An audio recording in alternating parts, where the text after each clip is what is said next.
حضور نے فرمایا شہداء ذرا آپ غور فرمانا، شہداء جتنے ہیں ان کے خون سے خون کی بدبو نہیں، کستوری کی خوشبو آئے گی۔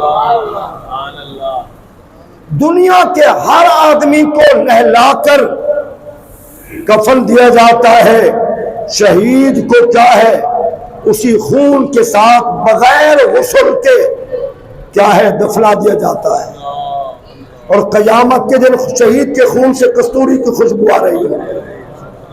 پھر حضور نے ارشاد فرمایا شہید کو اللہ کریم 72 حوریں عطا فرمائے گا۔ کتنا؟ 72 حوریں عطا فرمائے گا، اور ایک شہید کے لیے اعزاز یہ بھی ہوگا، حضور نے فرمایا اس کے خاندان میں سے 70 افراد کو اللہ کریم شہید کی شفاعت کی وجہ سے جنت میں بھیجا ہے۔ کتنا بڑا اعزاز ہے۔ پھر ذرا غور کریں، شہید یاد رکھیں تلواریں چلے، نیزے چلے، بم بلاس ہو جائے، جو حقیقی شہید ہے ظالموں کے مقابلے میں، کفر و مشرک کے مقابلے میں لڑنے والا ہے، اس کی کیا عظمت ہے، کیا عظمت ہے۔ حضور نے فرمایا جتنا تم میں سے کسی کو چیمٹی کاٹتی ہے، ہم تو سوچتے ہیں نا تلواریں چلی، نیزے چلے، گردن الگ ہو گئی، بازو کاٹے گئے، اتنا ٹکڑے ہو گئے، حضور فرماتے ہیں جتنا چیمٹی کاٹنے کی تکلیف ہوتی ہے شہید کو اتنا تکلیف ہوتی ہے، شہید کو اتنا تکلیف ہوتی ہے۔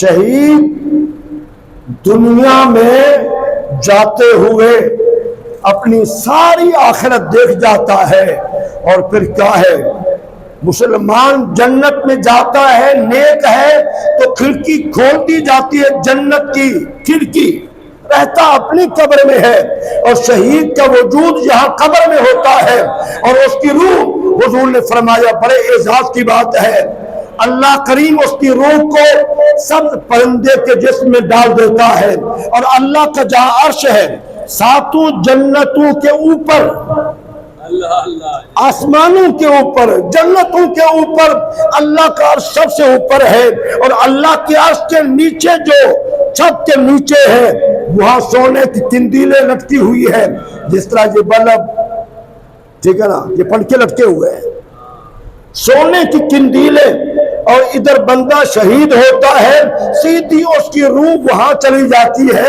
سب پرندے کے جسم میں، اور پھر اس کو کیا ہے اللہ کی پوری جنتوں میں جہاں جانا چاہے جا سکتی ہے، اور جو کھانا چاہے کھا سکتی ہے۔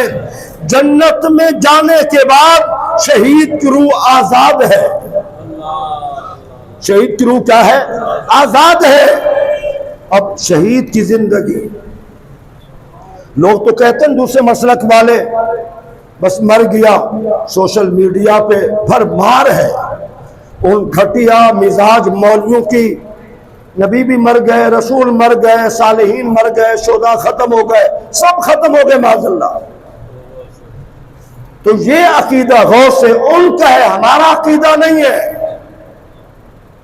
اہل سنت و جماعت کے عقیدے میں یہ بات ہے انبیاء زندہ ہے، رسول زندہ ہے، شہداء زندہ ہے، صالحین زندہ ہے، اہل ایمان زندہ ہے، حتیٰ کہ ایک عام مسلمان کو علم ہوتا ہے میری قبر پہ بیٹا آیا ہے یا باپ آیا ہے یا دوست آیا ہے، وہ جانتا ہے، وہ پہچانتا ہے۔ شہید کا تو مقام ہی اعلیٰ ہے۔ شہید کی زندگی دیکھیں ذرا، غور فرمائے۔ تفسیر ابن کثیر میرے پاس موجود ہے، جس کو تمام مسلک کے علماء مانتے ہیں، بڑی معتبر تفسیر ہے، میرے پاس موجود ہے، 5 جلدیں اس کی ہیں۔ کئی تفاسیر میرے پاس موجود ہیں، عربی میں، اردو میں۔ کو بلایا، کہا اپنا دین چھوڑ دے ورنہ تیری گردن اڑا دی جائے گی۔ ایک مسلمان مرتد ہو گیا، دین چھوڑ دیا، دوسرا مسلمان مرتد ہو گیا، دین چھوڑ دیا، تیسرا مسلمان مرتد ہو گیا، دین چھوڑ دیا خوف کی وجہ سے کہ ابھی گردن اڑا دی جائے گی۔ چوتھا مسلمان آیا، اس نے کہا کوئی بات نہیں، میری گردن اڑا دے تو، لیکن میں دین نہیں چھوڑ سکتا۔ اللہ ہمیں دین پہ استقامت نصیب فرمائے، آخری وقت اللہ ہمیں کلمہ طیبہ نصیب فرمائے، اللہ موت کی سختیوں سے محفوظ فرمائے۔ تو اس نے حکم دیا، گردن اڑا دی گئی، اس کی لاش نہر کے کنارے پڑی ہوئی ہے اور اس کا سر نہر میں ڈال دیا گیا۔ ایک غوطہ کھانے کے بعد اس شہید مسلمان تابی کا سر پانی کے اوپر آیا، اس نے تینوں کا نام لیا، اے فلاں بن فلاں، اے فلاں بن فلاں، اے فلاں بن فلاں، اور پھر قرآن کی سورہ فجر کی آخری آیت پڑھی، یا ایتھا النفس المطمئنہ ارجعی الی ربک راضیۃ مرضیہ فادخلی فی عبادی وادخلی جنتی، اے نفس مطمئنہ لوٹا، راضی ہو جا، میرے بندوں میں داخل ہو جا، میری جنت میں داخل ہو جا۔ اس نے جب یہ آیت پڑھی، تینوں کا نام لیا، وہ مسلمان ہو گئے، اور پھر اس نے سر نے غوطہ لگا لیا۔ بادشاہ نے فوراً اپنا دربار ختم کر دیا، کہیں میرے عیسائی بھی مسلمان نہ ہو جائے۔ اب دیکھیے شہید کا سر پانی کے اوپر آ کے جانتا ہے بادشاہ کیا کر رہا ہے، میرے مسلمان ساتھی مرتد ہو گئے، شہید زندہ ہے، اسے علم ہوتا ہے، وہ جانتا ہے۔ اور تفسیر مظہری عربی میں ہے، میرے پاس موجود ہے، دوسرے پارے میں لکھا ہے کہ جو شہداء ہیں اپنی زندگی میں جو دوست ہیں ان کی مدد کرتے ہیں، اور جو ان کے دشمن ہیں ان کو وہ ہلاک کرتے ہیں۔ تو یہ کہنا کہ معاذ اللہ شہید ختم ہو گئے، نہیں۔ دیکھیے میں ایک بہت بڑا واقعہ بیان کر رہا ہوں، اور یہ تاریخ کا حصہ بن گیا ہے، اور جس کو تمام مسلک کے لوگ جانتے مانتے ہیں۔ عراق میں دو صحابہ تھے، حضرت حذیفہ بن یمان، حضرت جابر بن عبداللہ۔ شاہ فیصل اول حضرت حذیفہ بن یمان نے خواب میں زیارت کرائی اور کہا یہ اخبارات کی زینت بھی بنا، چینلوں کی زینت بھی بنا، علماء کرام نے کتابوں میں بھی یہ واقعہ لکھا ہے۔ لوگ کہتے ہیں نبی تو ختم ہو گئے، سب مر گئے، اب کوئی پتہ نہیں ہے۔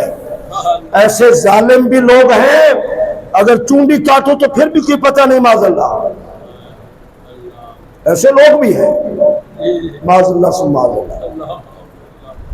تو شاہ فیصل اول کو زیارت کرائی صحابی رسول نے، دجلہ کا پانی ہمارے قریب، ہمیں تکلیف پہنچ رہی ہے۔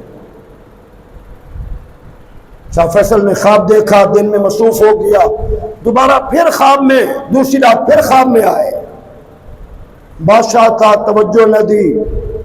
تیسری رات پھر عراق کے جو بڑے مفتی تھے ان کے خواب میں آئے اور فرمایا کہ میں نے 2 مرتبہ شاہ فیصل کو خواب میں زیارت کرا کے بتایا بھی ہے، اس نے توجہ نہیں دی، مصروف ہو گیا، لہذا تم ہمیں یہاں سے منتقل کرو۔ اب بتائیں مردہ کہہ سکتا ہے؟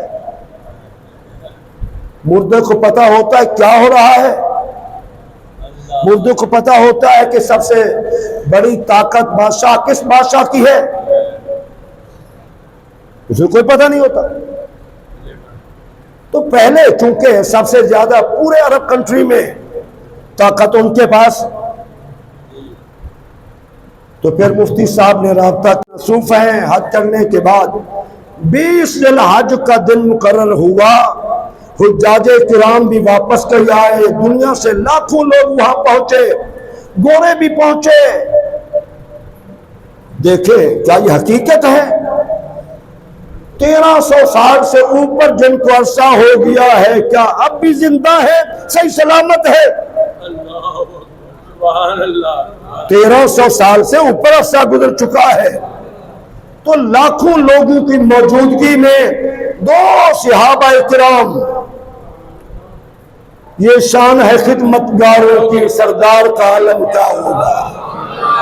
دو صحابہ کرام کی قبر جب کشائی کی گئی تو دونوں صحابہ کرام کا وجود مبارک بالکل تر تازہ، 1300 سال گزرنے کے بعد ان کا وجود صحیح سالم تھا۔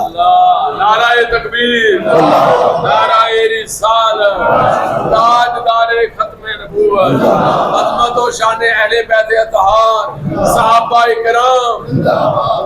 یہ آپ نیٹ پہ دیکھیں، گوگل پہ آپ دیکھیں، آپ کو مل جائے گا۔ ایسا نہیں کہ مرزا نے جیسے کر دیا سب مر گئے، فلاں نے کہہ دیا سب مر گئے۔ یہ بڑا تاریخی واقعہ میں نے عرض کیا آپ کو، بہت ساری کتابوں میں، میرے پاس بھی کتابیں موجود ہیں، اس میں لکھا ہوا یہ واقعہ۔ میں نے آج مطالعہ کیا، مختلف تفاسیر کا، کتابوں کا مطالعہ کیا میں نے، تو 1300 سال گزرنے کے باوجود ان کا جسم تر و تازہ تھا، تر و تازہ تھا۔ اور اہل سنت کا عقیدہ یہی ہے، یہی عقیدہ ہے کہ مرنے کے بعد اگر بندہ اچھا ہے، نیک عمل کرتا رہا، اس کا جسم تو جسم، اس کا کفن بھی میلا نہیں ہوتا۔ دیکھیں اپنوں کی بات مانتے ہیں۔ علماء دیوبند کے نامور عالم دین فوت ہو گئے، ان کے جانے کے بعد دارالعلوم دیوبند میں جھگڑا ہو گیا۔ کتاب کا نام ارواح ثلاثہ ہے۔ تو مرنے کے بعد قبر سے اٹھ کر آ گئے دارالعلوم میں، قبر سے اٹھ کر مدرسے میں آ گئے اور آ کر کہا جھگڑا چھوڑ دو۔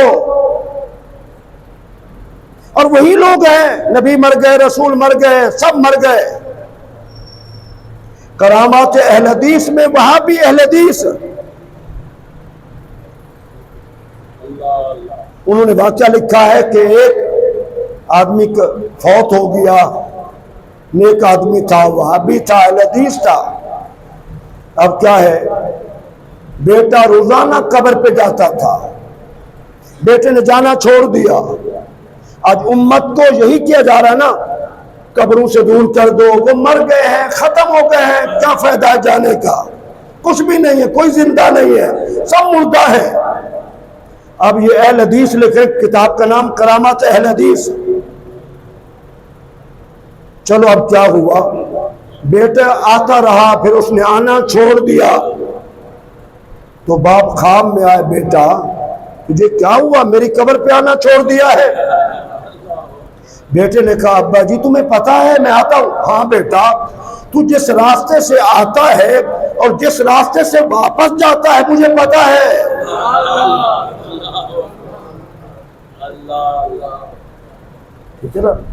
تجھے یاد رکھے، میں حلفیہ آپ کہہ سکتا ہوں، یہ حقیقت ہے، اس میں دوسری کوئی بات نہیں ہے۔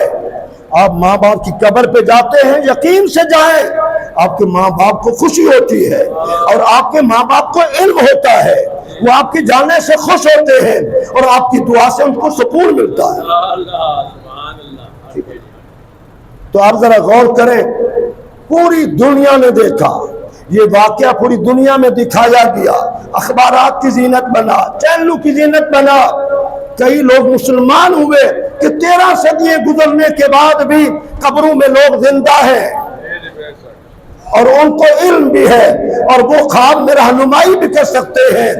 یہ شان ہے خدمت گاروں کی، سردار کا عالم کیا ہوگا۔ میرے عزیزان گرامی، اب آئیے، شہداء تو سب ہیں، لیکن امام عالی مقام، عالی مرتبت ہے، عظیم المرتبت ہے۔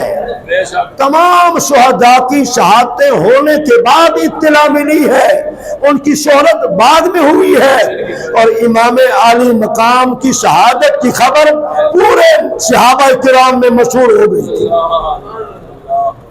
ان کی شہادت بعد میں ہو رہی ہے، اور ان کی شہادت مثالی ہے، ان کی شہادت کی قربانی لازوال ہے، بے مثال ہے۔ اور پھر انہوں نے امت کو بتا دیا، جب ان کا وجود مبارک کربلا کے میدان میں تھا، اور ان کا سر انور کوفی کے نیزے پہ، کوفی کے نیزے پہ، اور جہاں یہ بات میں کرتا چلا جاؤں، شیعہ علماء نے لکھا ہے، اب ظاہر کیا ہے، ان کی کتابوں میں ہے، ہمارے شیعہ لوگوں نے امام حسین کو بلایا، ہمارے محبت کرنے والے لوگوں نے بلایا، اور ہمارے لوگوں نے قتل کیا، اور ہمارے لوگوں نے آخر